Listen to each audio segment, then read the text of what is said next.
여러분 혹시 이제 여러분의 이름에 그 평생 따라다니는 꼬리표, 부끄러운 꼬리표 있다면 어떤 생각이 드실까요? 뭐 이제 학교 시절에 안 좋은 별명, 또 뭐 이런 거 있잖아요. 또 직장에서 큰 실수했기 때문에 안 좋게 붙여진 나에 대한 안 좋은 이야기, 또 가족 간에 어떤 실수로 인한 오점들, 그런 거 있다면 우리는 어떻습니까? 지우고 싶으시죠? 예, 그래서 뭐 이름도 이상한 이름들 많이 해서 법정에 가서 이름 바꾸시는 분들도 굉장히 많죠. 예, 제가 그거 보니까 옛날에 진짜 이름을 어떻게 지었나 막 싶을, 장난으로 지은 거, 그 부모님들이 이상하다는 생각이 들 정도로 이상한 이름들도 많이 있습니다. 자, 그러나 어떤 사람은요, 그런 안 좋은 꼬리표, 이게 성경 속에 하나님의 은혜의 증거로 그게 남아있으면서 기록으로 보존된 사람이 있죠. 자, 그 대표적인 이름이 바로 라합입니다. 왜냐면요, 우리가 이상하게도 라합은요, 그냥 라합이라고 안 부르고 창녀를 꼭 붙여요. 창녀 라합이라고 그래요. 성경도 그렇게 얘기하고, 그렇죠? 예. 그래서 오늘도 창녀 얘기하고 앞으로 살펴보겠지만 계속 그냥 라합이라고 안 하고 창녀 라합이라고 꼭 얘기합니다. 예. 그러면 왜 성경은 그녀를 단순히 라합이라고 부르지 않고 그런 부끄러운 수식어 이걸 꼭 붙이는 것일까? 우리가 그 이유를 한번 살펴봐야 되는데요. 하나님께서 왜 붙이시는지. 일단 라합은 아시는 것처럼 이교도적이죠. 바알을 섬기는 이교도적이고 우상 숭배 문화 속에서 태어나서 자랐던 사람이죠. 여리고 사람으로서. 자, 그러나 그녀가요, 이스라엘의 하나님에 대한 소식을 들었을 때 놀랍게도 믿음으로 반응했다는 거예요. 그러니까 하나님에 대한 소식을 들었는데 믿음으로 반응을 했습니다. 그래서 어떤 면에 있어서는요, 우리가 앞으로 오늘 이 시간 살펴볼 내용이지만 그녀는요, 이스라엘 백성들보다 영적으로요 더 민감하게 하나님에 대해서 반응했다라는 겁니다. 사실 하나님은 그것을 굉장히 그녀의 그런 믿음을 기쁘게 여기셨고, 그래서 우리가 구약의 믿음의 영웅들에 대해서 자세하게 서술한 히브리서 11장에 놀랍게도 그녀의 이름이 기록되어 있죠. 예, 히브리서 11장 한번 가보겠습니다. 히브리서 꼭 가서 성경을 펼쳐보실 필요가 있는데요. 히브리서 11장 가서 보시면 일단 27절부터 32절까지 제가 읽겠습니다. 믿음으로 그는 이집트를 버리고, 이제 그가 누굽니까? 모세죠. 예. 이집트를 버리고 왕의 진노를 두려워하지 않았으니 이는 그가 보이지 않는 분을 보는 것 같이 하며 견디어냈기 때문이라. 믿음을 통해 그는 유월절과 피 뿌리는 것을 지켰으니 이것은 처음 난 것들을 파멸시킨 자가 그들을 손대지 못하게 하려 함이라. 믿음으로 그들은 여기서 그들은 이스라엘 사람들이죠. 믿음으로 그들은 마른 땅같이 홍해를 통과하였으니 이집트 사람들은 그것을 시도하다가 물에 빠져 죽었느니라. 믿음으로 그들이 이랫동안 성벽주의를, 자 이제부터는 이제 내용이 바뀌죠. 그들이 이랫동안 성벽주의를 돈 후에 여리고의 장벽들이 무너졌느니라. 믿음으로 창녀 라합, 그죠? 여기 그냥 라합이 아닙니다. 또 창녀 라합은 정탐꾼들을 평안히 받아들였고 믿지 않는 자들과 함께 멸망당하지 아니하였느니라.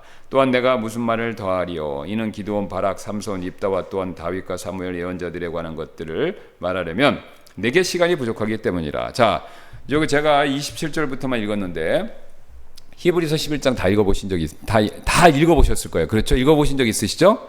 그러면 그 믿음의 인물들의 순서 이거 눈여겨보신 적 있으시나요? 그러면 처음에 누구 나오죠? 제일 처음에 아벨, 그 다음에 에녹, 그 다음에 노아, 그 다음부터는 쉽죠? 족장 3명 누구죠? 아브라함, 이삭, 야곱, 그 다음에 방금 우리가 읽었던 자 모세. 자, 그 다음에 누가 나와야 됩니까? 여호수아가 나와야 되죠. 근데 여호수아가 없어요. 그리고 누가 나옵니까? 라합이 나와요. 그리고 기드온가요. 여기 보셨어요? 이거 굉장히 놀랍죠.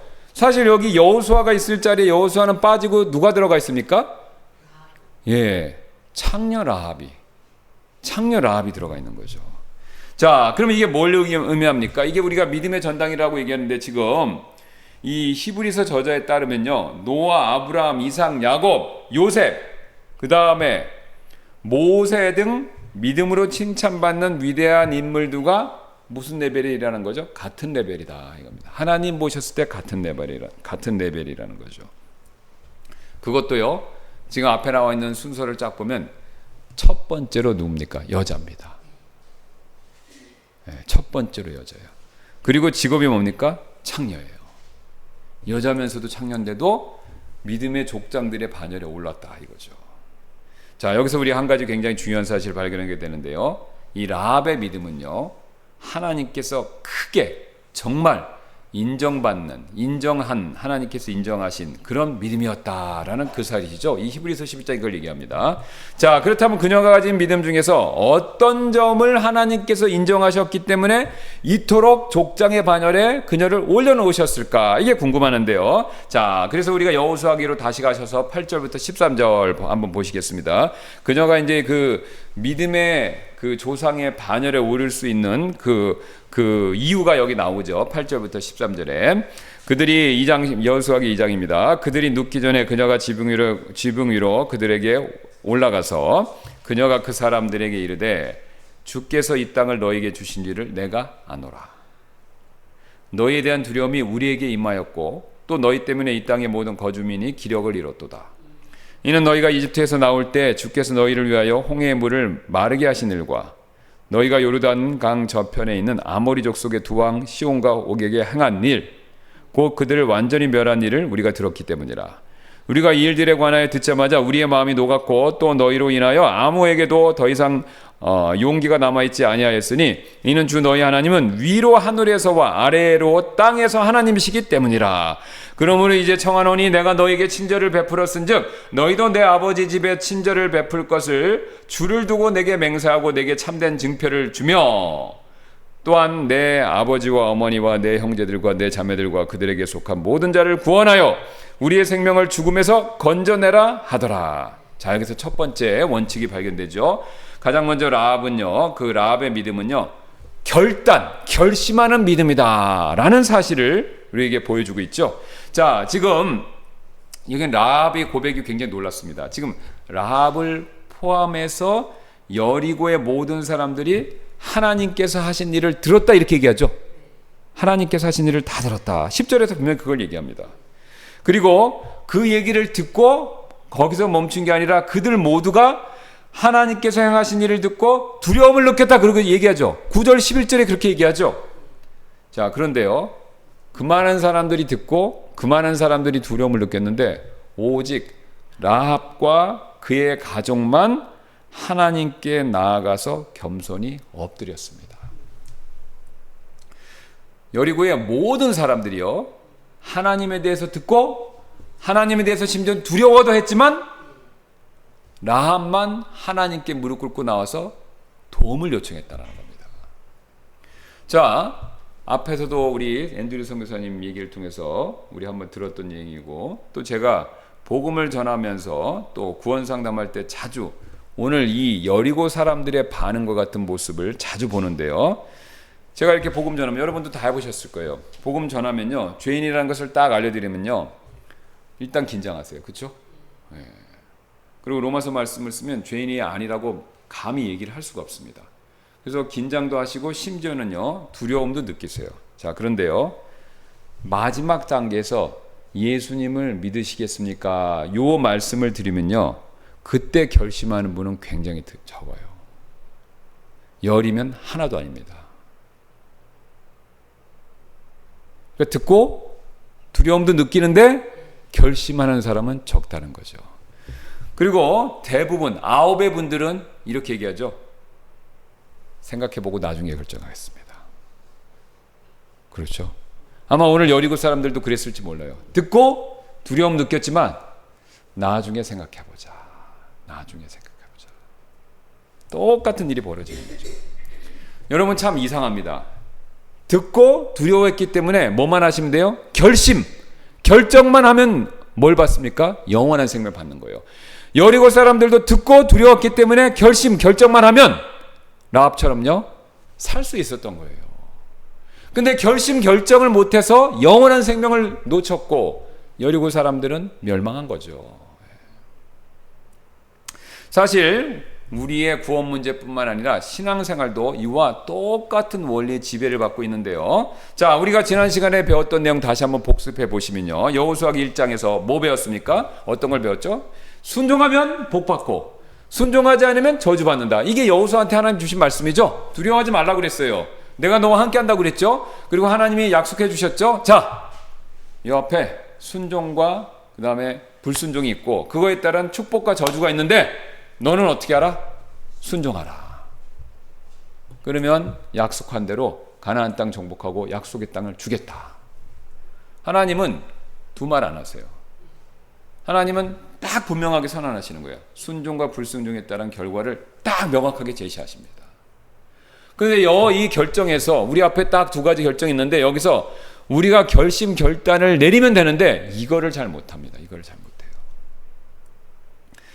우리도요, 구원 문제를 우리가 순종을 해서 구원받았고 하나님 자녀가 됐지만요, 그 뒤에 영적인 복, 하늘의 복이나 이 땅에서 하나님께서 주시기로 약속하신 분복들 있죠. 필요한 복들. 그런 복을 받으려면요, 어떻게 하셔야 돼요? 순종하셔야 됩니다. 하나님 앞에서 결심과 결단을 내리셔야 된다라는 거죠. 그런데요, 솔직히 이 순종하는 거 생각보다 어떻습니까? 어렵죠? 어렵습니다. 왜 어렵습니까? 우리 이미 배우셔서 다 알죠? 첫째, 내 안에 죄성이 있죠. 그 죄라는 것은 항상 하나님의 명령과 뜻에 거스리고 반대하죠. 청개구리 반대짓 하지 않습니까? 그러니까 우리가 우리 안에 있는 죄의 음성에 귀를 기울이면요, 불순종할 수밖에 없어요. 그리고 내 밖으로도 불순종을 조장하는 게 있죠. 사탄이 있고요. 이 세상 보세요. 이 세상은 하나님 말씀 들어야 된다고 얘기하는 사람은 아무도 없어요. 그렇죠? 뉴스를 보시거나 드라마를 보거나 영화를 보거나 주변에 믿지 않는 친구들하고 얘기해 보십시오. 하나님 말씀 들어야 된다고 얘기하는 사람은 아무도 없어요. 심지어는 믿는 친구도 실족해서 영적으로 상태가 나빠지면 반대로 얘기해. 반대. 그죠? 하나님 말씀대로 했더니 손해봤다. 그런 얘기 하시는 분들도 있잖아요. 그러나 사실은 진실은 정반대죠. 순종, 바로 결심과 결단만 내리면 하나님이 약속하신 좋은 것들을 우리가 받을 수 있습니다. 받을 수 있죠. 그래서요, 이 순종하는 게 절대로 방해 세력들이 있기 때문에 쉬운 게 아닙니다. 그래서 쉬운 것이 아니기 때문에 우리가 여기서 함정에 빠지시면 안 되는 게 있습니다.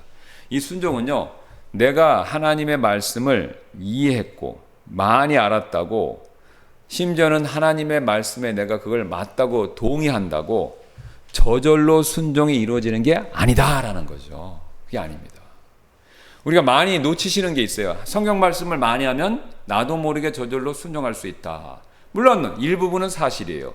그러나 저절로는 아니다라는 거죠. 저절로는 아닙니다. 왜요? 우리가 불순종하려는 경향이 있기 때문에 내가 오늘 이 시간 라합처럼 결심과 결단이 없으면요, 저절로 되는 순종은 없다라는 거죠. 그래서 야고보서에서 이런 말씀이 있지 않습니까? 야고보서 1장 22절 보세요. 오직 너희는 말씀을 행하는 자들이 되고, 보세요, 듣기만 하여 너희 스스로를 속이는 자들이 되지 말라. 자, 보세요.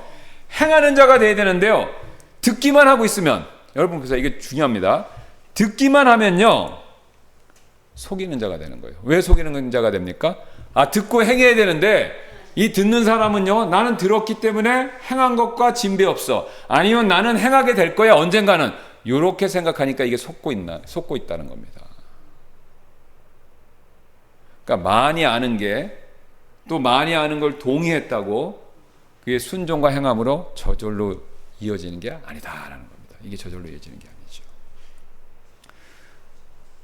여러분 수영을 하시는 분들 아실 거예요. 예. 또 뭐 다 물에 들어가 보신 적 있으니까. 자, 물에 딱 들어가면요, 가만히 있으면 어떻게 됩니까? 그냥 깔아앉죠. 팔다리를 움직이셔야 됩니다. 수영을 뭐 정식으로 잘하시든지 아니면 속된 말로 하면 개헤엄을 하시든지 팔다리를 자꾸 움직여야 떠 있을 수 있는 거지, 가만히 있으면 깔아앉습니다. 우리도 똑같습니다. 하나님의 뜻과 계획 다 알고 계시지만 내가 의도적으로 결심하고 결단해야만 바로 순종의 길로 이어진다는 거죠. 오늘 여리고 사람들은 하나님에 대한 이야기를 듣기만 했을 뿐 라합처럼 결심을 못했죠. 그래서 결국 야고보서 말씀처럼 어떻게 됐습니까? 스스로를 속이는 자들이 되었고 결국은 망하게 되었다라는 거죠. 예. 이뿐만이 아닌데요, 여기 또 우리가 오늘 라합의 이야기를 통해서 두 번째 원칙을 발견할 수가 있는데요, 어떤 것이냐면요, 라합의 믿음은 좁은 길을 걷는 믿음이었기 때문에 하나님께서 크게 칭찬받는 믿음이 될 수 있었다라는 사실이죠. 자, 이게 성경에는요, 여리고의 그 당시 인구의 숫자가 정확히는 안 나옵니다. 근데 놀라운 게 20세기 중반에 이게 발굴이 됐습니다. 예. 그래서 캐슬린 캐넌이라는 사람하고 가스턴이라는 사람이 여리고를 진짜 유적지를 발견했어요. 발견해서 그걸 다 발굴해서 조사를 해보니까, 계산을 해보니까 한 4천에서 5천 명 정도 사는 도시다. 이게 드러났습니다. 이제 그러면 그 4천 명에서 5천 명인데, 근데 이제 이게 성이라고 그러면 성 안에만 사는 게 아니라 성 밖에도 살죠. 그러면 이제 어떻게 되면 성 밖에 살다가 외적이 쳐들어오면 성 밖에 사는 사람들이 들어옵니다. 살림을 챙겨서. 그러면 한 1만 명까지 된다, 이렇게 추정이 되는데요. 어쨌든 작게는 뭐 4, 5천 명, 많게는 1만 명이 되는데, 4천 명이든지 1만 명이든지요, 그 많은 사람들 가운데서 누구만요? 오직 라합과 그의 가족만 순종하는 믿음을 선택했다라는 거죠. 자, 여러분 한번 약간 상상력을 발휘해 보세요. 라합과 그의 가족이 정탐꾼 왔다 간 다음에 이렇게 순종하기로 결정하고 정탐꾼 왔다 갔어요. 자, 그 결단을 내린 이후부터는요, 여리고 사람들하고 완전히 다른 길을 걸을 수밖에 없었겠죠? 그죠? 예. 자, 지금 여리고 사람들이 소문을 듣고 있어요. 이스라엘 사람들이 쳐들어오고 자기들이 첫 번째 케이스라는 거 알아요. 왜냐하면 요르단강만 건너면 자기 도시니까. 그러면 이스라엘 백성들이 점점 진군하는 걸 들었을 때 여리고 사람들이 이스라엘 백성들을 막 저주하고 욕했겠죠. 예, 나쁜 사람들 뭐 어쩌고 저쩌고. 그랬을 때 라합과 라합의 가족들은 최소한 어떻습니까? 동의는 못했겠죠. 가만히 있었겠죠. 예. 자, 그 다음에 이제 쳐들어오니까 그거 여호와 하나님인데 우린 바알 있잖아요. 그러면 이제 전쟁에서 이기게 해달라고 저주를 퍼부라고 바알한테 막 희생물 드리고 그랬겠죠. 예, 그 엘리야 갈멜산에 싸웠던 것처럼. 그러니까 막 바알한테 제사 지내고 그랬겠죠. 거기에 라합과 라합의 가족들이 동참할 수 있었을까요? 동참하기 어려웠죠. 라합과 라합의 가족들은요, 하나님을 선택한 순간, 유일하지만 하나님을 선택한 순간 거기에 있는 수많은 여리고 사람들과는 다른 길을 걷게 된 겁니다. 이게 바로 좁은 길이죠. 그런데 이 좁은 길을 걸었지만 정확히 한 3주 정도 뒤에는요, 여리고성이 함락되고 무너질 때 그때 구원받았습니다. 3주의 짧은 기간이지만요, 이들은 좁은 길을 걸었고, 이 좁은 길을 걸었던 결과 그들은 구원받을 수 있었던 것이죠. 자, 여러분, 우리도 사실 마찬가지가 되는데요. 여러분, 이 서울 큰 도시지 않습니까? 1,000만 명이라고 하는 이 큰 도시 서울에서 예수님 믿는 사람 세보진 않았지만 그렇게 많지는 않을 겁니다. 게다가 예수님 믿는다고 하지만요, 우리처럼 신앙의 목표를 축복받는 것도 아니고 영적 체험하는 것도 아니고 방언하는 것도 아니고, 그렇죠? 예, 바로 예수님의 형상을 담는 걸 목표라는 사람들, 이런 사람들은 많을까요? 적을까요? 적죠. 네, 적습니다. 물론 예수님 믿으면 하나님께서 복도 주시고 때때로 어떤 영적 체험을 주시는 것 사실이죠. 우리는 그걸 부정하지는 않습니다. 그렇지만 이런 것들이 우리 신앙의 예수님 믿는 일의 핵심은 아니다라는 거죠. 핵심은 아니다라는 겁니다. 예수님 믿으면요, 예수님처럼 닮아가는 것이 넘버원, 제일 중요한 신앙의 핵심입니다. 제 얘기가 아니죠. 고린도전서 15장 49절에 이런 얘기가 있지 않습니까? 또 우리가 땅에 속한 그 사람의 형상을 지닌 것 같이, 아담의 형상을 지닌 것 같이 하늘에 속하신 그분의 형상, 누굽니까? 예수 그리스도의 형상도 지니게 되리라. 우리가 이미 그걸 지녔고요. 그 형상이 지금 어떻습니까? 미켈란젤로 제가 다비드상 그 예화라 말씀드린 것처럼 성령께서 우리 안에서 어떻게 하고 계십니까? 그리스도의 형상을 지금 보이지 않지만 그거를 우리 안에서 만들고 계신 거죠. 미켈란젤로가 정과 망치를 들고 한 땀 한 땀 한 땀 그 대리석을 파내서, 그렇죠? 다윗상에 필요 없는 부분을 제거한 것처럼 성령께서 우리 안에서 하나님 보시기에 합하지 않은 그리스도의 형상을 담는데 예수님 담는데 합하지 않는 부분들을 하나씩 어떻게 하고 계십니까? 성령께서 그것을 제거해 주고 계시는 거죠. 근데 이거 제거해 주실 때 아픔이 있죠? 예, 아픔이 있습니다. 그냥 마음에 할례는 아픔이 있는 거지 않습니까? 그러니까 우리 안에 아픔이 있습니다. 그러니까 우리가 그리스도인이 신앙생활하면서 내 잘못이 아니라 영적 성숙을 위해서 아픔이 있다면요, 그거 신앙생활 제대로 하시는 거예요. 그런데 편안함이 있고 안락함이 있다. 그러면 내가 신앙생활 제대로 하고 있는지 한번 스스로 되짚어 보셔야 돼요. 영과 육이 싸우는데 여러분 어떻게 편안함이 있을 수 있겠습니까? 우리 안에 전쟁이 있는데 어떻게 안락함이 있을 수 있겠어요? 여러분 전쟁에서 안락함이 있으려면 어떻게 되는 겁니까? 둘 중에 하나가 져야 되죠. 항복해야 되는 겁니다. 성령이 이기시면 육이 눌러지는 거고 육이 세지면 성령이 가만히 계시는 거예요. 성령 충만해서 평안함을 얻기 전까지는요, 영육 간의 갈등은 필수입니다. 그래서 그 갈등이 있기 때문에 내가 신앙생활을 못하겠다, 나는 그냥 과거로 돌아야겠다 라고 생각하시면 안 된다는 거죠. 안 된다는 거죠. 여러분 3주 동안 라합의 가족들 불편했겠죠? 친한 사람들하고 얘기도 못하고 속내도 못 털어놓고, 그죠? 일상생활에 하나님과 반대되는 일 못했으니까 불편함이 있었을 겁니다. 그러나 그들은요, 그걸 참고 이겼기 때문에 결국은 멸망으로부터 구원받을 수 있었던 것이죠. 여러분 어쩌면요, 하나님께서 라합을 명예의 전당에 인정해 주시고 등록해 주신 이유 중에 하나가 바로 뭐냐면요, 이 혼자서만 하나님의 명령을 따르는 좁은 길을 묵묵히 갔다라는 거, 하나님 그거를 크게 쳐주시는 거죠. 우리도 마찬가지입니다.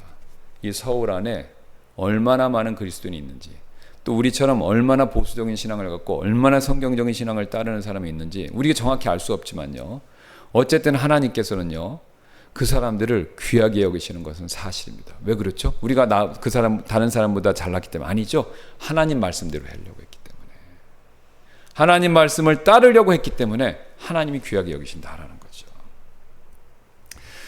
여기서 우리는 세 번째 원칙을 또 한번 발견할 수 있는데요, 라합의 믿음은요 적은 빛에도 크게 반응했기 때문에 하나님께서 인정하시는 믿음이 될 수 있었다라는 거죠. 제가 자주 드리는 예화죠. 자, 뜨거운 태양빛에 가면요, 진흙은 단단해집니다.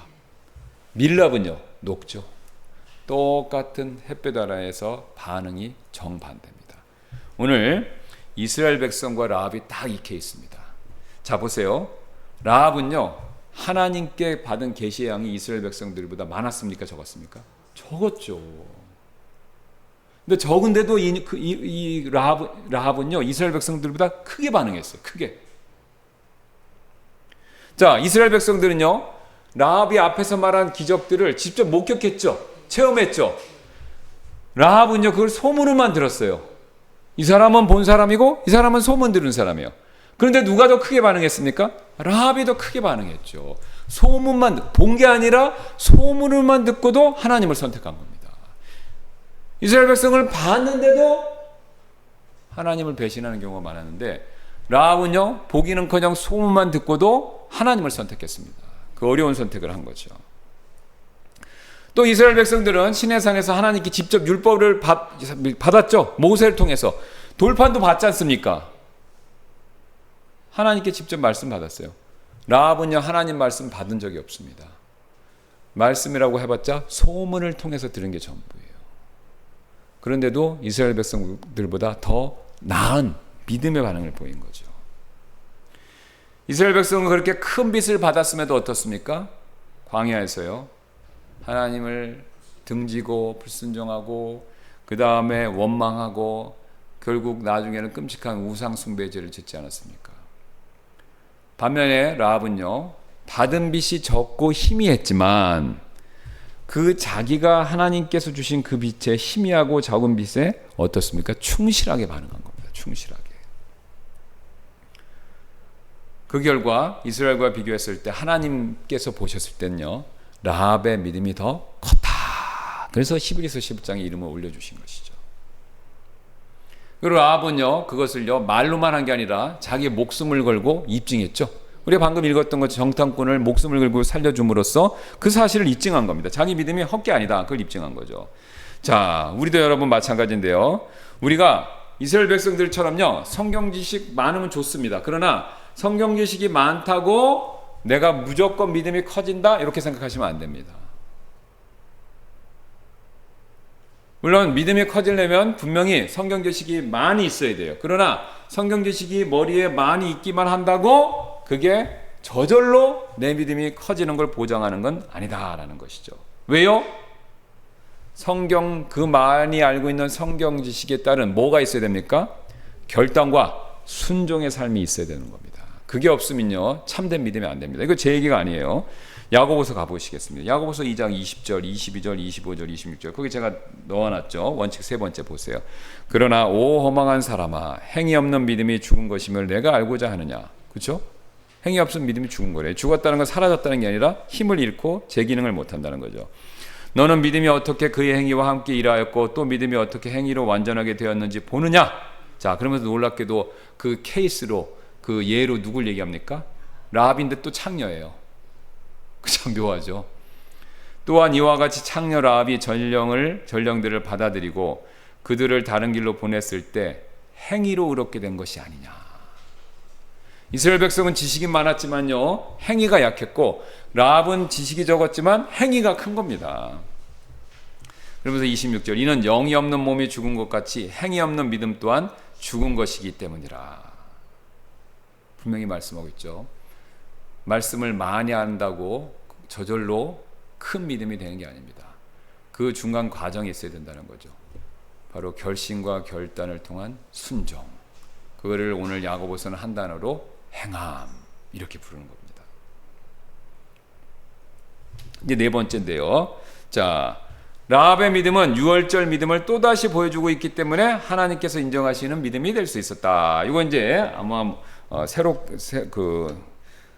들어보시지 못하셨을 수도 있는데, 자 오늘 나눠드린 유인물을 한번 보시면 감사하겠습니다. 오늘 이게 이 라합의 그 집안이 구원받은 사건이요, 이스라엘 백성들이 출애굽할 때 유월절에 구원받은 사건과 매우 흡사합니다. 자, 이게 무슨 뜻이냐면요. 자, 오늘 나눠드린 거 한번 보시기 바랍니다. 자, 여기 보시면 여기 뒤에 이거 큰 거 보이시죠? 네, 제가 큰 걸 일단 할게요. 자, 여기 보시면 여기 이거를 보시면 자, 지금 출애굽기 12장 13절을 기준으로 유월절 식사 후에 히브리인들이 유대인들이 이집트에서 나왔죠. 그 다음에 출애굽기 14장 16절에 가서 보시면 홍해를 건너서 이제 새로운 여정을 시작하면서 그때 만나를 주시기 시작합니다. 그 다음에 본격적으로 광야 여정이 되면서 여러 가지 시험을 받죠. 출애굽기 17장, 18장. 그 다음에 드디어 어디 도착합니까? 시내산에 도착하죠. 거기서 율법의 계명을 받죠. 19장, 40장. 우리가 지금 여기 살펴보고 있는 거 아닙니까? 지금 시내산에서 계명의 말씀 받고 있는 거. 그 다음에 앞으로 또 나가죠. 이제 가나안 땅을 향하려고 광야 여정이 또 다시 시작됩니다. 근데 이때 또 이 사람들이 시험을 받아요. 이 민수기 10장, 20장이 나옵니다. 그리고 나서 드디어 40년 지나고 나서 요단강을 건너죠. 근데 건너자마자 무슨 일이 벌어지냐? 만나가 그칩니다. 자, 그리고 그 다음에 우리가 이제 여호수아기 6장 가서 이제 앞으로 살필 건데 본격적으로 이스라엘 백성들이 요단강을 건너고 나서요, 여리고 쳐들어가기 직전에 유월절을 한번 지킵니다. 그리고 나서 어떻게 되냐면 여리고로 들어가요. 근데 요 사이에 무슨 일이 벌어지냐면 지금 라합 사건이 벌어진 겁니다. 그러니까 지금 시내산에서 이스라엘 백성들이 율법을 받는 걸 기준으로 이게 양쪽으로 서로 쌍을 이루어요. 겹을 이룹니다. 이걸 일명 뭐라고 그러냐면 교차 대꾸법이라고 그러는데, 이게 하나님께서 성경을 쓸 때 이렇게 안배를 해 놓으신 거예요. 이건 제 얘기가 아니라 유대인들이 이걸 알고 있어요. 유대인들은 이렇게 알고 있어요. 그래서 이렇게 쌍으로 성경을 기록한 겁니다. 그럼 왜 하나님이 이런 쌍으로 기억하시냐? 이유가 있습니다. 일단 이게 성경 말씀을 기억하기 쉬우라는 거예요. 이해도 쉽게 하려고. 지금처럼 성경을 외우는 방법이 없어요. 옛날에는 그냥 다 외워야 되는데 그냥 몽땅 외우면 못 외우니까 일부러 하나님께서 지혜를 주셔서 이렇게 하는 겁니다. 그러면 이게 왜 외우기 쉽냐? 보세요. 여기가 A, B, C 요 세 개가 똑같죠. 그 다음에 C, B, A도 A-도 다 똑같죠. 그러니까 반이 겹치지 않습니까? 그러니까 나머지는 외우기 쉬운 거예요. 그래서 이거 어떻게 되냐? 자, 저를 보세요. 저랑 똑같이 보세요. 요거를 가운데로 이렇게 접으세요. 이렇게 접으셔도 되고. 자, D를 기준으로 이렇게 한번 접어보세요. 가운데 이렇게 접어보시면 D를 기준으로 보면, 자, 요거 세 개만 외우면 요 뒤는 그냥 그대로 외워지는 겁니다. 그쵸? 예, 그러니까 하나님이 요 가운데를 기준으로 양쪽을 쌍을 이루게 성경을 그렇게 그 순서를 안 배려놓으신 거예요. 그래서 유대인들은 이런 방법으로 성경을 외웁니다. 이게 여기만 나오는 게 아니라요, 성경에 곳곳에 나옵니다. 여러분들이 이미 이걸 한번 배우셨어요. 어디서? 로마서에서. 하나님의 행위대로 심판하신다는 로마서 2장 나오죠. 거기에 그 배우신 거 기억나세요? 선을 행하는 자, 악을 행하는 자, 선을 행하는 자, 악을 행하는 자 두 번, 선을 행하는 자. 거기서 제가 교차 대꾸법 한번 말씀드렸죠. 그거랑 똑같은 패턴입니다. 자, 그러면 양쪽에 서로 이제 공통점이 있습니다. 그러면 뒷장 여기 한번 가서 보세요. 여기 이제 그 내용들 한번 보겠습니다. 자, 여기 보시면 거기 이제 이런 겹치는 내용들이 나오죠. 그래서 A하고 A-를 보면요, A하고 A-, 6월절 식사 후에 그 다음에 이 히브리인들이 이집트 나온 것처럼 6월절 절기를 지킨 후에 라합이 여리고에서 나오는 사건이 나옵니다. 그러니까 똑같아요. 자, 6월절 뒤에 탈출했다는 얘기가 똑같습니다. 그래서 출애굽할 때는 유대인들이 어디다가 발랐습니까? 문에다가 6월절에 그 어린 양의 피를 발랐죠. 여호수아 6장 가면요, 라합의 집엔요 붉은 줄을 또 매달아요. 그러니까 둘 다 공통점이 있어요. 표식을 했다는 거예요. 그러니까 표식한 사람들은 사는 겁니다. 그래서 하나님이 주시는 표 안에 거하는 자는 안전하다. 요거를 출애굽할 때 6월절 사건도 보여주고, 그 다음에 라합의 가족이 여호수아에서 탈출할 때도 똑같이 보여주는 겁니다. 패턴이 같아요. 그 다음에 B하고 B- 보시면요, 물을 건너고 나서 만나가 나온다는 게 똑같습니다. 그러니까 홍해를 건넌 다음에 뭐가 내리기 시작했어요? 만나.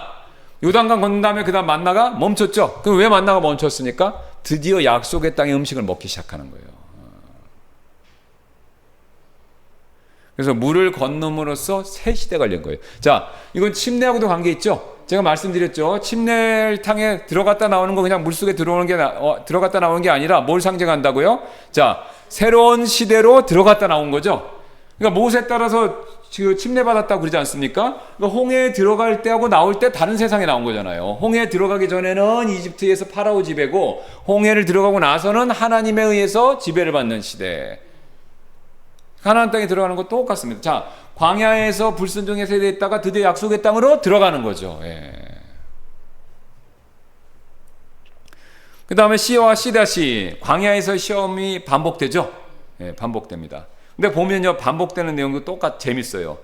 백성들이 원망하는 거 나오고요, 매출하기 나오고요, 반석의 물 나오고, 모세 장인 사건 나옵니다. 그래서 이게 약간 논쟁이 돼요. 자, 이게 질문들 많이 하세요. 출애굽기하고 민수기하고 이 사건들이 비슷해요. 그러니까 반석에 물친 사건이 2번이냐 1번이냐 이게 논쟁입니다. 어떤 분들은 같은 사건을 이렇게 다른 각도로 얘기했다 그러고, 어떤 분들은 따로따로라고 봐요. 근데 왜 이런 현상이 있냐? 이게 양쪽에 반복해서 하나님이 의도적으로 기록해 놓으셨기 때문에 그렇습니다. 그래서 장인 사건도 2번 나와요. 모세 장인 사건도.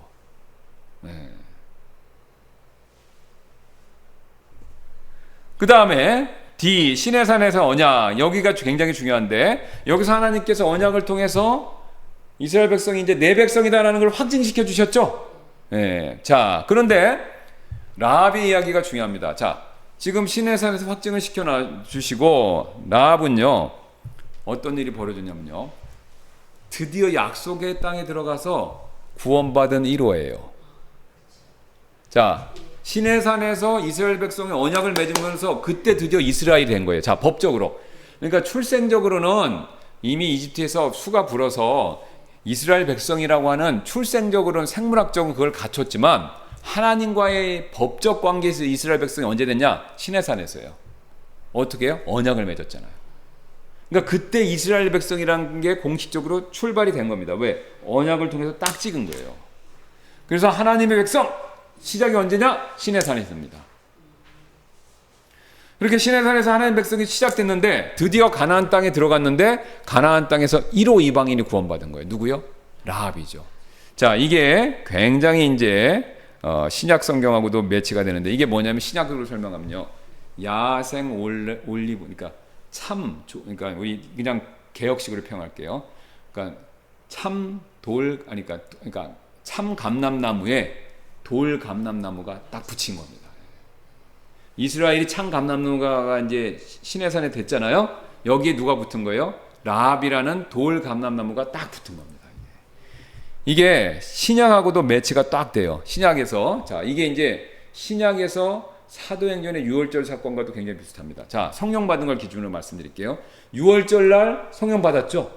근데 그 성령 받은 대상이 누굽니까? 이스라엘이죠. 이스라엘이 유월절 날 성령을 딱 받고, 그 다음에 그게 2장인데, 자, 11장에 가면 누가 성령 받는 게 나옵니까? 고넬료.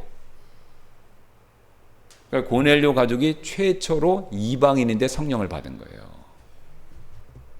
그러니까 성령 받는 것도 똑같은 패턴이에요. 2장에서 유대인들한테 약속의 성령을 받고, 근데 예수님 얘기했잖아.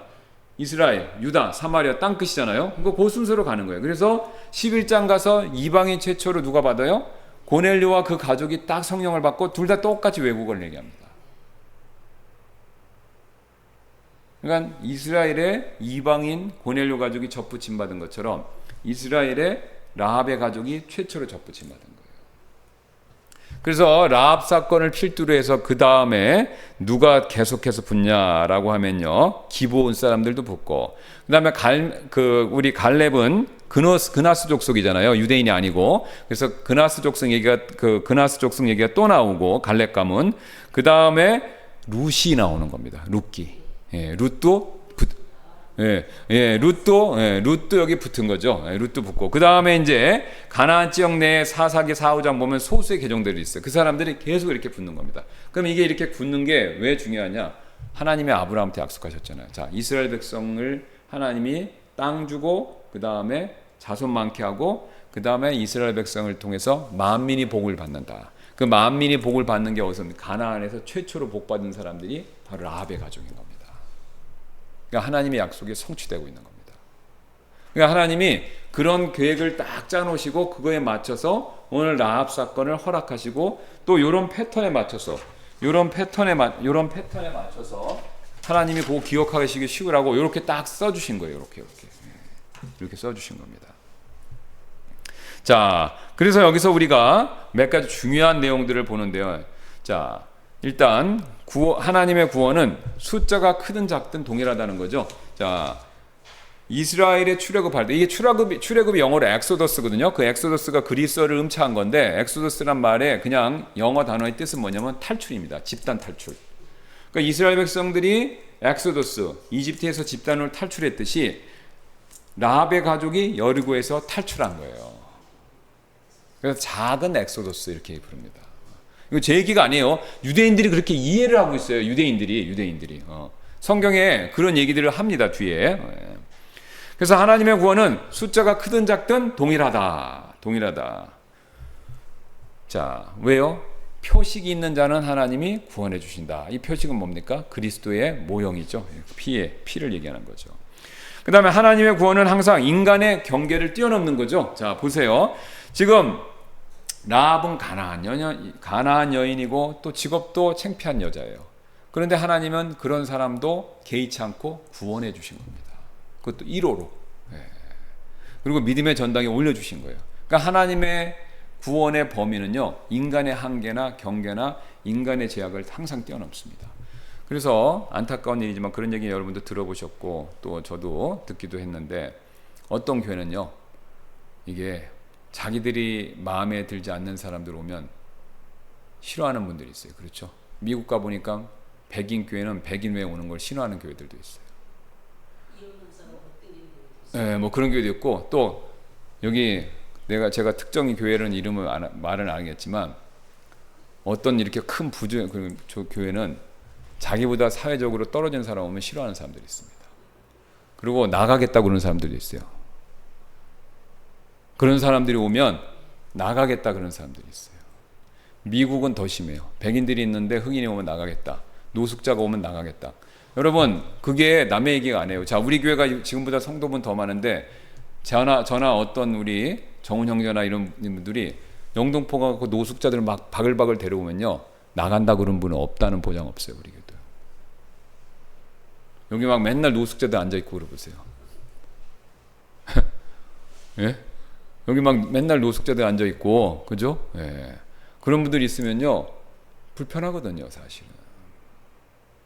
근데 하나님의 구원은 차별이 없습니다. 물론 모든 교회가 꼭 그렇게 해야 된다는 건 아니지만 어쨌든 하나님께서는 우리와의 생각과 다르게 그런 사람들도 불쌍히 여기시고 구원해 주시고 믿음이 큰 자로 여겨주신다는 겁니다. 그러니까 우리는 이런 차별을 될 수 있으면 어떡합니까? 줄여야 됩니다. 하지 말아야 돼요. 줄여야 되죠. 차별을 안 해야 되는지만 우리는 죄성이 있어서 차별을 하려는 경향이 있습니다. 근데 그런 차별을 교회가 공식화하면 안 된다는 거예요. 그렇죠? 최소한 그거를 우리는 내려놓아야 된다. 그 다음에 또 과거의 실패도 은혜는 반복된다. 이게 보세요. 여기 지금 신해산 기준으로 양쪽의 광야 여정에서 다 실패했죠. 근데 하나님은 어떻게 하셨어요? 은혜로 계속 대해 주셨죠. 여러분 이겁니다. 우리가요 사람 변화시키려면요 은혜로 하셔야 돼요. 그러면 또 제가 얘기하면 또 그 말씀하시네 그러는데 이거 왜 방법이 없어요? 저도 은혜로 하는 거 싫어요. 솔직히 말씀드릴게요. 은혜로 하는 거 싫어요. 저도. 왜요? 은혜로 하면 참아야 되잖아요. 은혜로 하면 손해봐야 되잖아요. 그죠? 은혜로 하면 손해보는 건 납니다. 상대방은 혜택 보여. 자, 은혜가 선물이잖아요. 나는 받는 것도 없고 득보는 게 없어요. 그냥 남한테 손해보는 거예요, 사실. 그러니까 은혜로 하는 건 다 싫어해요, 사람은. 그런데 상대방을 변화시키는 건 뭐밖에 없습니까? 은혜의 방법밖에 없어요. 왜요? 하나님이 그런 분입니다. 하나님이 그런 분이에요. 하나님은 우리를 율법으로 변화시키는 분이 아니라 은혜로 변화시키시는 분이에요. 그것도 어떤 은혜? 한없는 은혜. 원수도 사랑하는 은혜. 오늘 보세요. 라합 보세요. 라합한테 얼마나 큰 은혜를 베풀어 주신 겁니까? 하나님 은혜 베푸는 걸 멈췄다면요 라합 구원 못 받았습니다. 그리고 믿음의 전당에 올라갈 수도 없는 거죠. 그렇죠? 그래서 하나님의 역사는요 은혜의 역사입니다. 이스라엘 백성이 그걸 보여주는 거예요. 이스라엘 백성. 오늘 라합 사건도 그걸 보여주는 겁니다. 그렇다면 우리도 똑같습니다. 우리가 가정이나 교회에서요 우리가 사람들 변화시키고 우리 교회가 영적으로 더 주님 가까워지려면요 은혜로 행해야 됩니다. 은혜로. 자, 그래서 우리가 오늘 과거의 실패도 은혜는 반복된다라는 그 말씀을 믿고 우리는요 저를 봐주세요.